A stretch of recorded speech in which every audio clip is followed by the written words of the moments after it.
Start here. A big day for us in getting life back to normal despite the pandemic.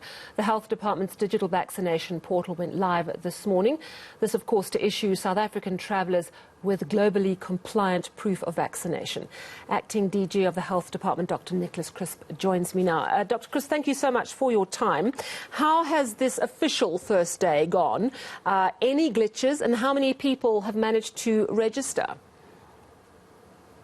Good evening, Sally, and hello to the viewers. Overall, we're very, very happy with the way in which it is rolled out. There's been huge demand. I'm afraid I've been in meetings all day, but the last figure I saw was 350,000 at 10 o'clock this morning. So the system has been running flat out. We have had quite a lot of people phoning in to say they changed their cell numbers or their names didn't work or they were on a Mac and it didn't perform the way they wanted it to. But it appears to be small numbers, and each of those gives us information to look for whatever it is that might be causing the challenge. But we're very happy that there've been a lot of uptake, and people have got certificates now.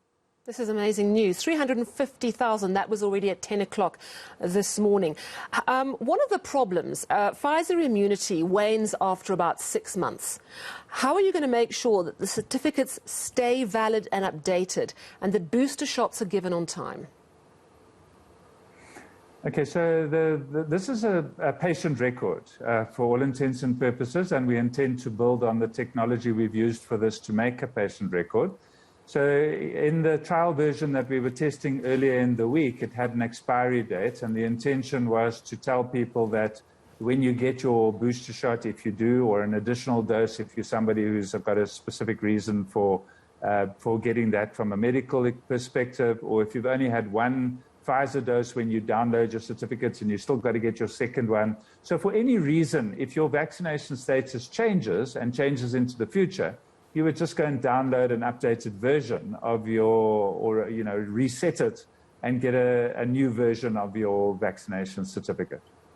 All right. So I suppose that depends on the fact that there are booster shots available, but that's a problem, I would imagine, that's not going to hit us for another few months, even for those first vaccinated. Well, for Pfizer vaccinations, we don't have a final decision on boosters yet. We know the World Health Organization does not recommend boosters. Other countries are doing it, and in some countries, the regulators have authorized boosters. For us, we are looking only at healthcare workers at the moment, and there's a particular project, as you know, they were vaccinated as part of the Sosonke program. So there's a specific reason why we would want to vaccinate healthcare workers and monitor what is happening with their immunity. But they were mostly vaccinated with Johnson & Johnson, so that's a different issue. But when they get vaccinated, when anybody gets another vaccine on top of what they've already got on their certificate, they will just go back and download the updated certificate with the new information on it. All right. So my understanding is, and of course I'm asking this question because people can start travelling the red list to the UK. It changes from Monday. If you've downloaded your QR code, which is, I understand, how it works, you simply present that when you arrive wherever you're going. Is that right? So this is being implemented in 3 phases, and this one is what I would call a light version. It's intended for use in South Africa. And it doesn't have the reader is not the normal everyday reader that you would use on another QR code. We will issue the key to access that QR code later. There are some security upgrades that need to be done to make it all fully operational. But nonetheless, the UK is on board. We've explained to them how our system is unrolling. It does comply with the World Health Organization standards for a vaccination certificate. So at least the UK has already indicated publicly that even this light version they accept. Going down the road, of course, there will be a more secure version, and ultimately with the full the full security features that one would expect of of a proper digital passport certificate for going into different countries. It's at that, and even now during this process, we will share the information of how it works and what our rollout strategy is through DIRCO with our embassies and engage with other countries. There are countries who already accept these certificates. There are others who may not accept this light version and wait for a different version. But we don't tell other countries what to do, much as they don't tell us what to do. They just exchange their certificates with us, and we choose what we are going to accept or not. I suppose what I'm looking for is whether you can give an assurance that people who've gone onto the portal today have got a QR code and perhaps are travelling next week to the UK can, with confidence, present that QR code to the British officials when they arrive in the country and know they'll get through. They won't have a hitch when they arrive. Well, we can only go on what the UK has told us. And I mean, besides the public announcements, the people that from the health department that I've been talking to and working with in the British High Commission have told us that the decision has been taken to accept this certificate. Right. So that's been announced by the UK. I can't speak for other countries because that will unfold one country at a time.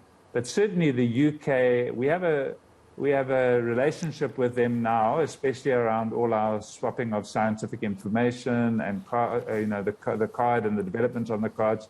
That is very current. So I can speak for the UK because they have been very proactive and told us that they are accepting this card.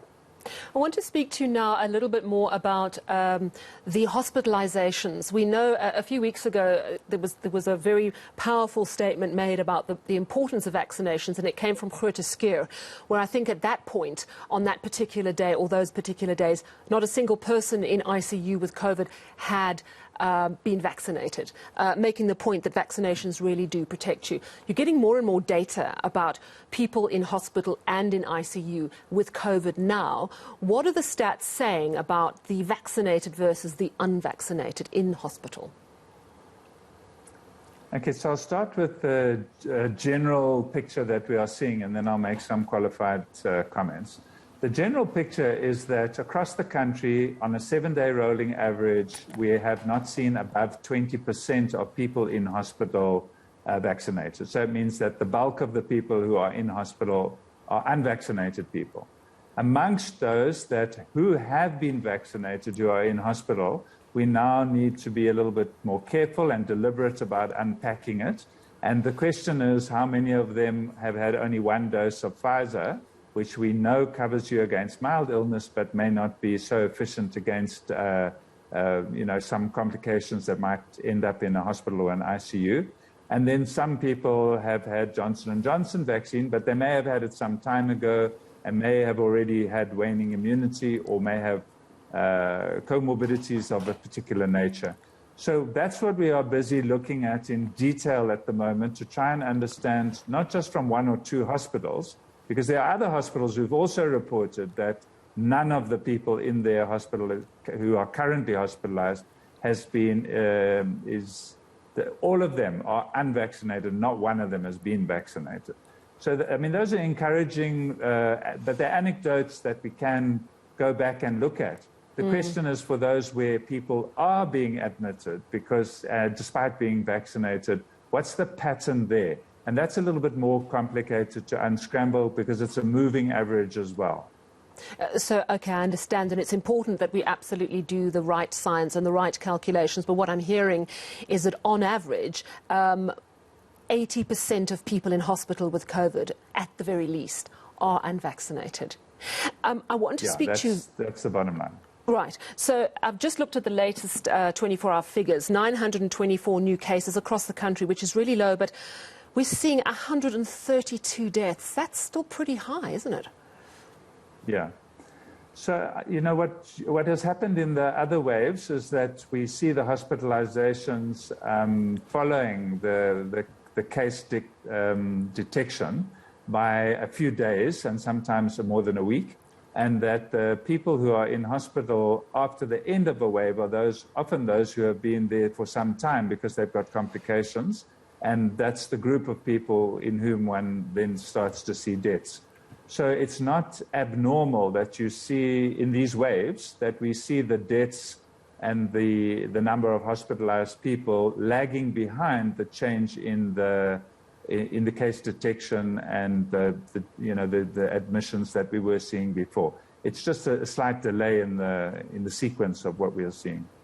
Very quickly, how soon do you think we're going to see the impact of vaccinations on the death rate? Well, I don't think that's an easy question to answer. The aim is to try and get to those who are most vulnerable as fast as possible and as many of them as possible. And we've been bleating this story for a long time now. We want to get people over the age of 60 especially, because your risk of severe infection and of complications and dying is much higher the older you are. So from 50 up, the risk is much higher than in the general population, and from 60 up, it's extremely high. So that's the group of the population we really need to cover. But clearly, if we get more people vaccinated in the homes and workplaces around the most vulnerable people, it also helps to protect them. But getting to that elusive, or what we talk about as herd immunity, is going to probably take years. So right now, that is not the main target. The main target is to protect vulnerable individuals, and that is predominantly people over the age of 50. The good news is that we have reached, in some provinces, over 70% of the population over 60. That's extremely encouraging. Countrywide, we have less than 500,000 people to reach in that age group over 60 in order to reach the 70% target that we were striving for. So breaking it down into these manageable targets is really the way that we are tackling it at the moment. The bottom line is people must not let their guard down. They do need to get vaccinated. You do get protected. Keep your mask on, wash your hands, keep your safe distance, and stay in ventilated areas, and get vaccinated. And if you have a combination of those, you are protecting yourself and you're protecting your family and those around you. Thank you so much for chatting to us this evening, Dr. Nicholas Crisp. He's the Acting Director General of the Department of Health. Very interesting stats indeed, that they are seeing over 80% of people in hospital with COVID are the unvaccinated. They do still need to do some work on those who are vaccinated and ending up in hospital, but that is quite an interesting stat and certainly something to consider.